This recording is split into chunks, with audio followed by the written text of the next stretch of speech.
Hi, my name is Claudia Herrera. Today I'm going to talk about my project, which was gardening and drawing.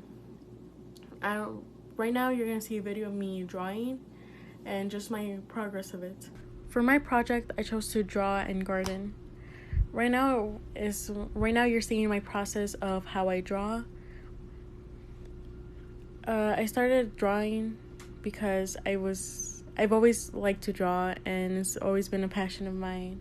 But I wanted to hone my art skills so I can get better. And I was always faced with challenges on how to get better and what to do. I always had trouble figuring out if I had motivation to draw. Because if I don't have motivation, I just don't draw, and if I do draw, it just turns out really bad. I get art block so many times, and that was one of the biggest challenges with drawing. Also, for the garden, that was my first project I decided to do because I've always just loved flowers and how they look and how nice they smell and everything. Just everything about flowers is perfect.